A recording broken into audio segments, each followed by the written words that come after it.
ગાંધીનગરના નિર્માણને દાયકાઓ વીતી ગયા હોવા છતાં શહેરની હદમાં ભેળવી દેવાયેલા 7 ગામોના પ્રશ્નો આજે પણ યથાવત રહ્યા છે. ઇન્દ્રોડા, બોરીજ, ધોળાકુવા, આદિવાડા, ફતેપુરા, પાલજ અને બાસણ ગામના હજારો પરિવારો છેલ્લા 63 વર્ષથી પાયાની સુવિધાઓ અને કાયદેસરના રહેઠાણ માટે સંઘર્ષ કરી રહ્યા છે. ત્યારે આજે વધુ એક વખત અસરગ્રસ્ત ગ્રામજનોએ ગાંધીનગરમાં ધરણા પ્રદર્શન યોજી પડતર પ્રશ્નોનું નિરાકરણ લાવવા સરકાર સમક્ષ માંગણી કરી હતી. ગ્રામજનોએ જણાવ્યું હતું કે સરકાર આ પાયાના પ્રશ્નોનું ત્વરિત નિરાકરણ નહીં લાવે તો આગામી સમયમાં ઉગ્ર લડતનું રણશીંગું ફૂંકવામાં આવશે. ગુજરાતમાં આવનારી ચૂંટણીને ધ્યાનમાં રાખીને ભારતીય જનતા પાર્ટી દ્વારા સંગઠનને વધુ મજબૂત બનાવવા માટે મહત્વપૂર્ણ પગલાં લેવામાં આવ્યા છે.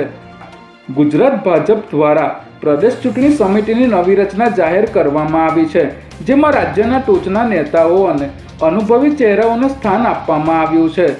આ નવી સમિતિમાં મુખ્યમંત્રી ભૂપેન્દ્ર પટેલ, પ્રદેશ અધ્યક્ષ જગદીશ વિશ્વકર્મા, નાયબ મુખ્યમંત્રી હર્ષ સંઘવી સહિતના અગત્યના નેતાઓનો સમાવેશ કરવામાં આવ્યો છે. સાથે જ પૂર્વ નાયબ મુખ્યમંત્રી નીતિન પટેલ, પૂર્વ મંત્રીઓ અને સંગઠનના અનુભવી કાર્યકરોને પણ મહત્વ આપવામાં આવ્યું છે.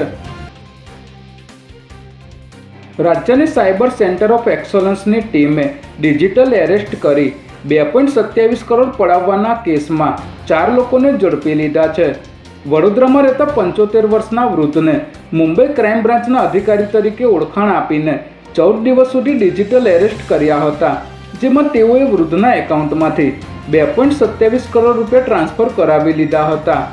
આ પૈસામાંથી 91 લાખ બિહારમાં અને 1.38 કરોડ હરિયાણાના કરંટ એકાઉન્ટમાં ટ્રાન્સફર થયા હતા. ત્યારે સાયબર સેન્ટર ઓફ એક્સલન્સની ટીમે બિહારથી 2, કોલકાતાથી 1 અને હરિયાણાથી 1 આરોપીની ધરપકડ કરી આગળની તપાસ શરૂ કરી છે.